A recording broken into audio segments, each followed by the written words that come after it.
এইবোৰ গৌৰৱ চোমালিয়ানে কি এইবোৰ পাৰৰ কলিজা লৈ আমাৰ লগত যুদ্ধ কৰিব আহে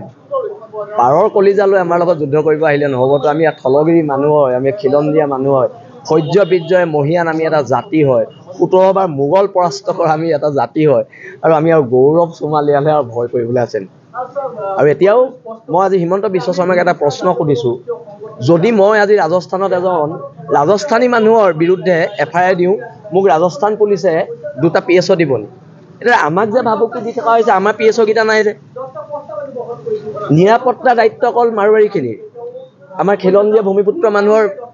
নিৰাপত্তাৰ দায়িত্ব হিমন্ত বিশ্ব শৰ্মাই ল'বনে নলয় তাক লৈ প্ৰশ্ন আছে অসমৰ গৃহ বিভাগে ল'বনে নলয় প্ৰশ্ন আছে GP সিং ডাঙৰীয়াই আমাৰ নিৰাপত্তাৰ দায়িত্ব ল'বনে নলয় তাক লৈ প্ৰশ্ন আছে আমি যুঁজৰ কুকুৰা যুঁজতে মৰি যাম কিন্তু সংগ্ৰামৰ যি ধাৰা এই ধাৰা অব্যাহত থাকিব এইটো অসমৰ থলগিৰি খিলঞ্জীয়া জনগণৰ স্বতঃস্ফূৰ্ত জাগৰণৰ জয় এই জয় প্ৰত্যেক দল সংগঠনৰ জয় এই জয় অসমৰ খিলঞ্জীয়া শিৱসাগৰ থলগিৰি জনতাৰ জয়